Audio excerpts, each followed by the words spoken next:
everyone. You are watching me, Nikki, you also known as Faces Trader, here in the Awesome 10X channel. It's July 15, 2020, and we are discussing the global market updates. So just the other day, we've heard the bears say that we have reached the peak. Nasdaq hit 11,000. We're gonna go down. Lo and behold, the bears were rampaging, laughing to their seats. And what really happened in the market the next day? The reality is the perma bears got fucked again. Here's how the market handled yesterday's drop. SunRun fell open 29.2, rising to 34.31, closing 33.78. Another residential solar panel installer, which is SunPower, opened 879, went as high as 1016, closed 987. You've got some of your electric vehicles actually going up. Of course, Shell, which is Tortoise acquisition, I think it's going to be a SPAC for another truck. Electric truck was up 10%, open 22, went as high as 24.85, close to 23.45, 24.7. You've got Workhorse still managing to rise to about 16.50, went as low as 15. Enphase, which is a microinverter for the residentials, 52.8 open, closed as high as 56. So we actually closed high. We opened low, but we closed high, and that's a good thing. Opening low, closing high. We even had weaker firms like Ford and General Motors participating in the electric wave. Like Ford, of course, has their own electric vehicle. General Motors also has. And we are seeing, of course, NVIDIA 3% up. This is still at all-time highs. So definitely, we are seeing that the market has been digesting these huge gains of Tesla. And it actually rotated not on the downside, but the money went to residential solar panel installers. It's quite logical that if you have a Tesla car, that you probably have a solar roof. So this is really a rooftop revolution. We call this people are understanding that electricity is a necessity. They want to be self-sufficient. Let's take a look at the charts of all these names that I've been discussing. But that is one sector that is very hot. You could see also that in your wearables trend, let me show to you some wearables that we like. Okay, so from the wearables, it's very clear that Copen is doing well. I didn't mention to you guys this one, Microvision. I always mention Copen and Vuzi, but Microvision is also part of a wearables trend. I didn't study it as intensely, but you could see that Copen is doing so well, opening 147 and closing high.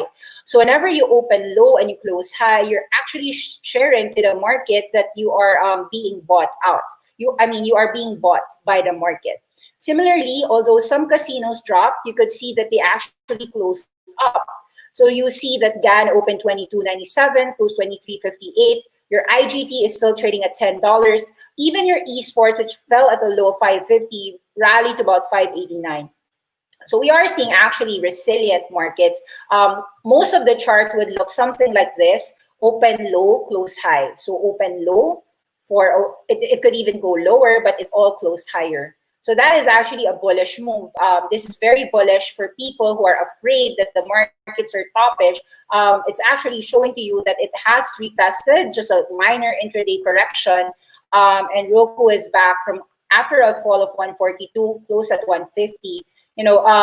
It could be just a one-day shakeout. Take note what happened even in your e-commerce names. Some e-commerce names like Alibaba pulled back.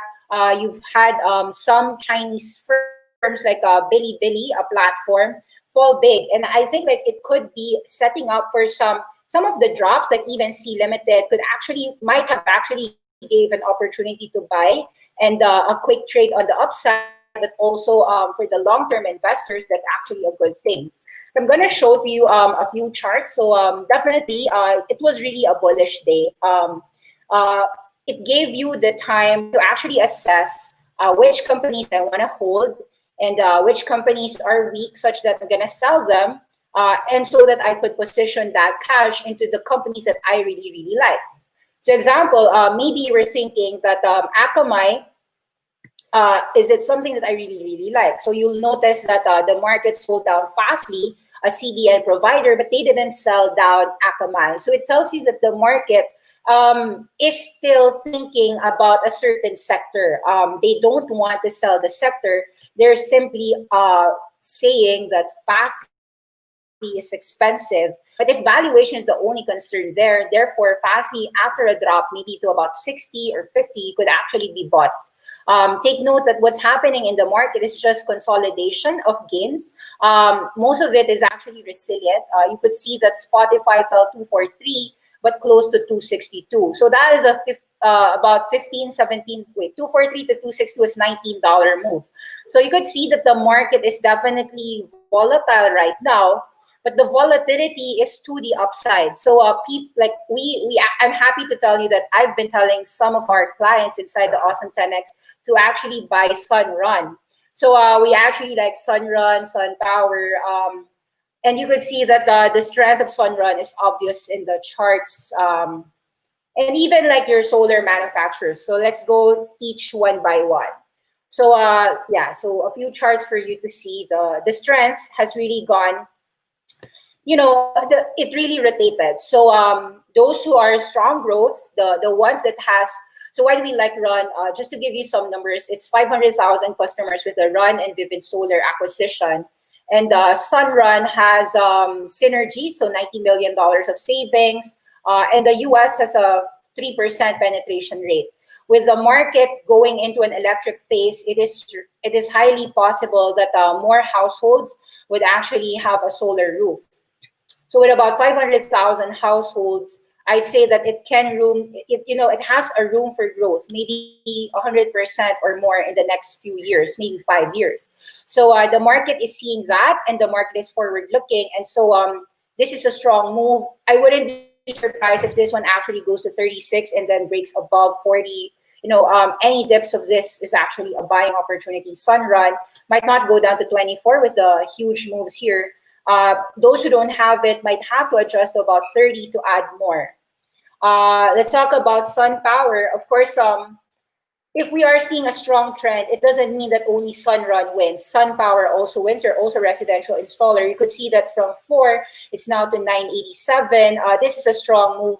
For those who want to get SunPower because they missed SunRun, I think that you want to buy this at 9. Even if you want it at 10, you can enter. You have some resistance pressure at 11. So this is, to me, a reversal move. To me, in my view, this is a reversal move. So this is a likely that we're going to break. In my view, we're going to break 11 soon. We're going to go 15. So this is something that I want you to study. SunPower may be a reversal to the upside.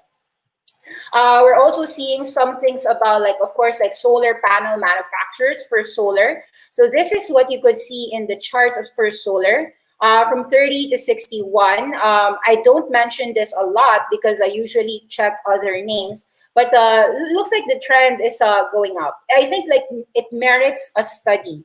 I'm not saying that you blindly buy, but we are seeing that this trend is happening. And so we might have to put it on our watch list. These First Solar, Jinko Solar, let's look at the chart. See, there is strength.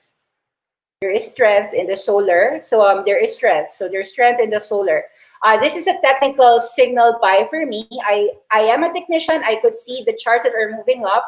But of course, I don't just buy because the chart looks good. I try to assess, can it really go 100% or is it just a 10% move? Because if it's just a 10% move, I'd rather have other positions than that.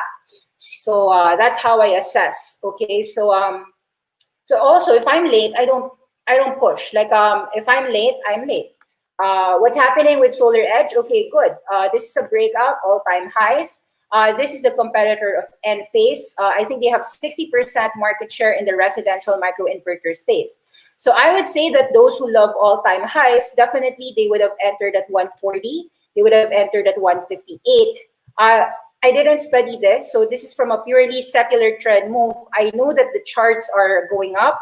I know that the secular trend for this microinverter is strong. So it's possible to actually buy this on dips because it's going to go higher. What are the companies that I'm actually interested in a buy on dip space? Enphase is one of them. So I didn't believe in the fraud allegations. yes, there was the drop. We bought here at about 44.45. I actually said that if yesterday end phase, without knowing the future, of course, I said if it fell 50 down to about 48, I wouldn't be worried. I'm actually willing to buy there. Lo and behold, end phase is at 55. My real target here is to go back to that all-time highs of 70. So I think that end phase is cheaper than Solar Edge. It has growth. Same trend. So I'd be happy owning even a number two space in the microinverter region. I'm also taking a look at, so let me share to you some Hong Kong names. Okay, so Hong Kong names, Razer, we still have this. There is a consolidation here, so I'm just holding on. There is profit taking happening for your 1211. This is the business is similar to Tesla, so they are also in the electric space. BYD is a proud partner of many robo taxis in the US, in China. So this one, I think, even if it falls near 70, so this is a sell, then buy back near 70. It's pretty clear, right? So people might ask me, does that mean that Tesla, I could buy it here at about 1.2 or 1.3? I'm not sure if you could buy there. Yesterday, Tesla fell 1.4, then managed to rise at 1.5. Although I think that this is a profit-taking move, this sell is actually minor in the long run. In the long run, this can just consolidate and then go up. So when you have such a strong trend, all of these drops are minor. So there was a drop here. If you sold at 960, you could have bought back at about 540. Doesn't have to be the low of 390. Or you could even just buy at the breakouts. But yeah, so that means that here, I think Tesla's going to consolidate. So the momentum the easy money has happened. There could be more easy money, but I'd say that some people are betting on other names. The fact that, okay, I'll tell you what, I didn't study Shell, SHLL, but the fact that some people are betting on this, maybe it's a watch list. It's just a watch list for me. Where of course I find it expensive here at the moment, but I could see that any drops back to about 11 or 10, there will be a lot of buyers here. Some names that I'm taking a look at, of course, I'm taking a look at GAN. So GAN, I said 21, 23, I don't have a problem. So this was a buy for me. Take note that I bought at 17, 18, I bought at 24, now I bought at 23. So my average is higher. But it doesn't matter if my average cost is now 22 or 23. The more shares I get, the better. I don't mind having a higher price, higher average price if I see it going to about 33. So I also am taking a look, of course, at Kingsoft Cloud. I saw that it was a sell here at about 37. I want to enter back at 28 or 30. Maybe I can't even get in that low. This is a first buy signal last night. What I'll do here is, let's say I can't catch it at 30, I'll go 33, buy it at 30 and get 27. So I might tranche all the way buying at 3 levels. So we're gonna go mostly charts. I mean, the news tells you that the markets, because sometimes the news, I don't really believe in these things. They go down, they go up. The news is always changing, but what's not changing is the secular trends. What's not changing is if people are changing their diets. What's not changing is the fact that people are streaming online, right? Like those things don't change. So if people are not gonna change their habits, that means that Roku on any drops is a buy. So that's what I'm here for. I'm not here about like what happened in yesterday's news. I'm here to actually know what's happening and what's going to happen in the future. So you could see that Roku did have some selling pressure at about 150 to 165, but I'd say any drop from 136 down to 120 would be bought if it even drops. So C Limited and Shopify, all of these are great leaders, even Zoom Video. You can't get them. The fact that you can't get them low tells you that it is actually very hard to get leaders and winners. So C Limited had the sell-off here at about 139. Take note that at 106, 113, people were scrambling to buy already. So what's happening here is something like this. When they see that there is a winner, they don't really mind if they go at 20% drop the next few days or even the next month, because they know that once earnings come out on August 25, they know that C Limited would have a better earnings forward. So let's take a look on some earnings play. So Pluralsight. So Pluralsight is an education company. We have been seeing that they have traction happening during that COVID. They gave free trials, they gave discounts. And I think that come July 30, end of this month, in my view, just my view, I think the Pluralsight would actually surprise on education on the upside. So if they have more enrollments happening, it could actually even break that $20. That said, even if Pluralsight goes down to 1460 or 14, I'll be okay. So again, we teach you position size, 5% of your portfolio. So that means that you have leeway to be wrong. Like if you bought at about 17 or 18, that means that you have leeway to be wrong should it go to 15. And upside, if you're right, like it can go to 20 or 19 or 21. What else? Okay, so a lot of people are commenting that a lot of your SaaS names or your IGVs are expensive. So for those who aren't aware, your IGV is expanded software ETF. There are so many winners here. Of course, Coupa Software. Cerence is actually a name that I like. Somebody asked me about Cerence. Cerence handles all the voice assisted in your autos. Actually, Cerence yesterday made a good rally, good strength. This is Cerence. Let me show to you. So CRNC is actually a spin-off from Nuance Communications. So you're actually going to be impressed if you studied Cerence yourself. This is a company that I am impressed. So at 26, there was a buy signal. There was a short-term resistance at 44. Right now, we are at the 50% mark. So whenever it falls, I usually take a look at how it will get supported. So so far, I'd say that about 34, I'd start an entry, 35, 36, all the way to about 33 or 31.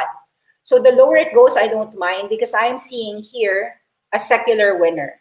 So normally I don't really care about getting it here and then falling 10% or 20% the next few days. I think like the key to winners is actually not being scared that you could lose. If you accept that you could lose money, you would never bet a lot. Like if it's a $10,000 account, you'd bet $500 like a testing bet, and then you put another $500 at 33, 31.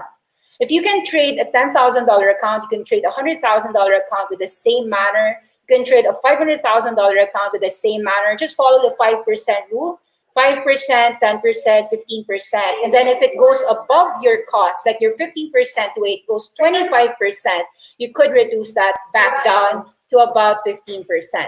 So that's really how you can, that's how you can actually handle the volatility, especially when you have volatile moves like this one. Copen went from about 130 to 190. I actually told them to buy from about 145 down to about 135. So those are actually strong trends that you have to study.